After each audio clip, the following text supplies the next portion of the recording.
Lo de esta película es que os aseguro que no tiene nombre. No sé ni por dónde empezar.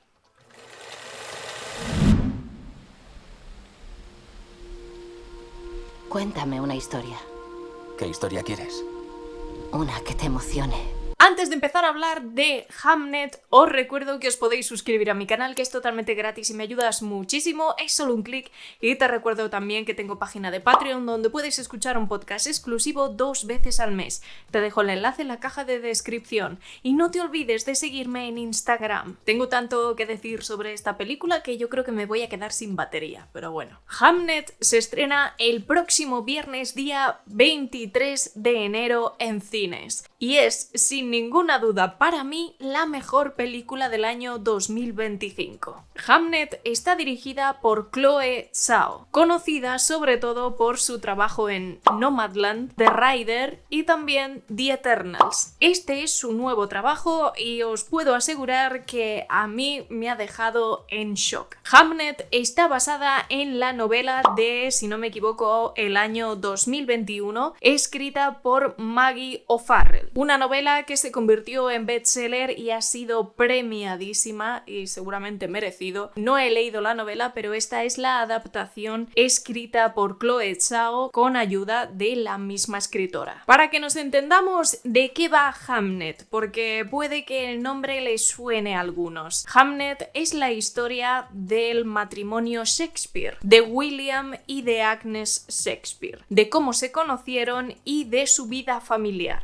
Hay que dejar claro desde el principio que tanto la novela como la película es una realidad ficcionada basada en los datos objetivos que tenemos sobre la familia Shakespeare. Digamos que es una interpretación de lo que podría haber sido su relación de pareja y su relación con la familia. Cuando uno dice Hamnet, le viene a la cabeza Hamlet, y sí, hay una relación, por supuesto, no solo por ser la historia del autor de Hamlet, sino porque además se trata de una tragedia. Esto es un dramón. Si no estáis preparados o no os apetece llorar como una Magdalena en el cine, no os recomiendo esta película, desde luego. Esta cinta está protagonizada por Jessie Buckley y Paul Mescal, entre otros. Jessie Buckley acaba de ganar hace unos días el Globo de Oro por esta interpretación y estoy casi convencida de que se va a llevar el Oscar a Mejor Interpretación Protagonista Femenina porque, en fin, esto no tiene mucho rival. Esta película, que tiene una duración de 2 horas, es espectacular de principio a fin. Lo primero que os va a llamar la atención es la fotografía, y en este caso Chloe Zhao se va a separar del director de fotografía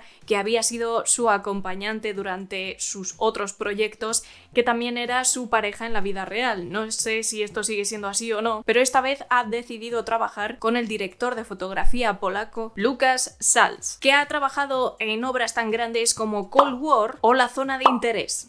Peliculón. Y en esta ocasión nos ofrece un trabajo exquisito. Este cambio en la dirección de fotografía es muy notable si conoces el trabajo anterior de la directora, porque viene de un estilo cinematográfico muy cercano al documental, con mucha cámara en mano, y sin embargo en este trabajo se ha pasado a una realización mucho más cinematográfica, podríamos decir. Y esta película es simplemente una belleza, porque representa la naturaleza de una manera tan rica que casi asusta. Las referencias visuales son muy evidentes. Podríamos hablar perfectamente de la hermandad de los prerrafaelitas para ver las similitudes. De hecho, el póster de la película podría ser perfectamente un cuadro prerrafaelita, donde se ve mucha relación entre la figura de la mujer y la naturaleza. Tenemos a una protagonista que es un personaje muy cercano a la naturaleza y a lo espiritual. Se trata de un personaje protagonista muy especial. Me imagino que es gran parte de la ficción que viene de la novela, y es que le da un toque diferente y lo hace muy interesante. Este personaje es una auténtica pasada, interpretado por Jessie Buckley, que está al 100%, incluso diría que al 200%, porque no se sale de personaje ni un absoluto segundo. Y esa seguridad en sí misma, en cómo se mueve el personaje, su manera de hablar y de relacionarse con los que le rodean, es una absoluta locura. Simplemente por hacer una anotación, he visto la película en versión original subtitulada, cosa que recomiendo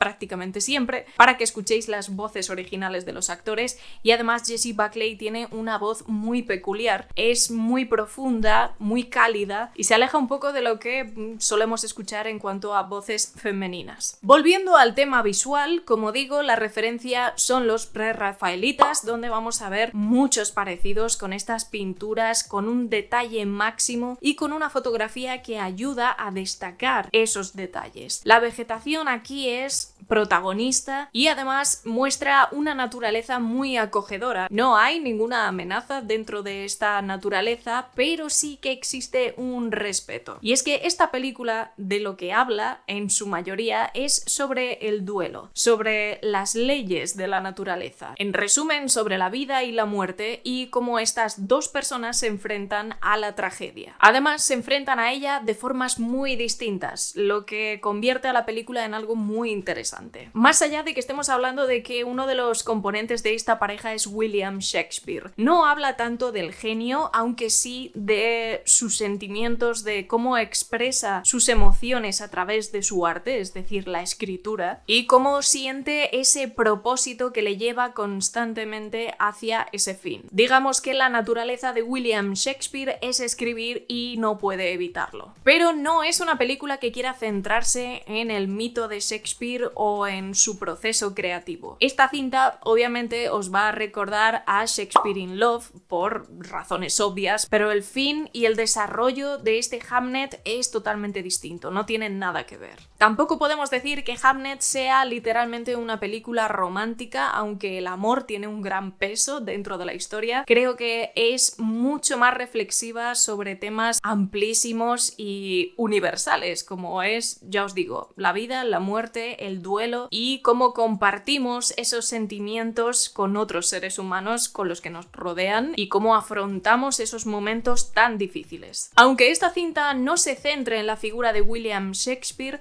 sí que vais a ver algunas localizaciones que se representan de forma literal, localizaciones reales, entre ellas la casa de la familia Shakespeare, que si buscáis fotografías pues es exactamente igual que aparece en la película, y también The Globe, que es el teatro donde Shakespeare montaba sus obras de teatro, sus comedias y sus tragedias. Aunque el teatro que tenemos hoy en día en Londres está en el mismo lugar, pero es una reconstrucción. Además, hay otros detalles históricos que me han llamado mucho la atención cuando vemos algunas escenas en Londres, una ciudad que yo creo que en esos siglos no la hemos visto muy representada en el cine, y es un detalle que me ha llamado mucho la atención, que son los puentes de Londres, donde la gente vivía y se construían edificios altísimos enteros encima de los puentes, y eso sí que se puede observar a lo lejos en una de las secuencias más críticas de la película. La obra de William Shakespeare y su inspiración en su propia vida real con su familia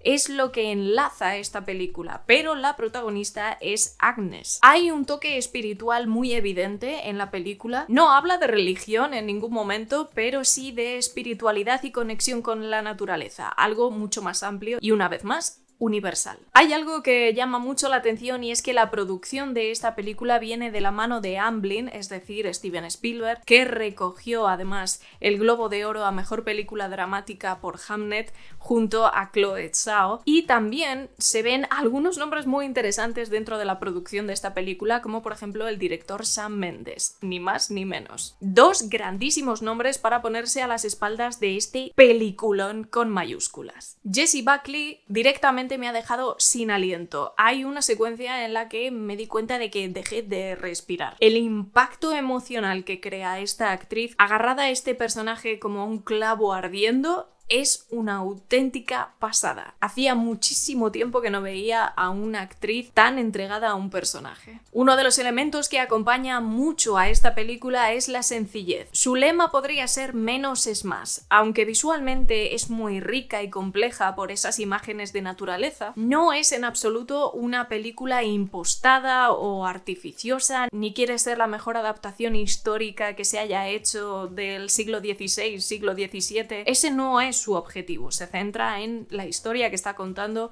y en sus personajes. Y esto se acompaña a la perfección con una banda sonora original increíble. Viene de la mano del compositor Max Richter, que ha sido el autor de otras bandas sonoras originales como De la Llegada o Ad Astra, entre otras. Tenemos delante una banda sonora original sinfónica que recuerda mucho a los trabajos que se hacían en el cine dramático durante los primeros años 2000, finales de los años 90. Una música sinfónica mucho más melódica, pero que a su vez acompaña en sencillez a la película. ¿Por qué digo esto? A pesar de ser una banda sonora original orquestal, tiene muy pocos elementos. Se ciñe a algunos elementos de cuerda como el piano, el violín, y le añade también en algún momento voces muy etéreas que acompañan también ese tema espiritual que tiene la película. Creo que los elementos de ficción que aporta la novela y también la película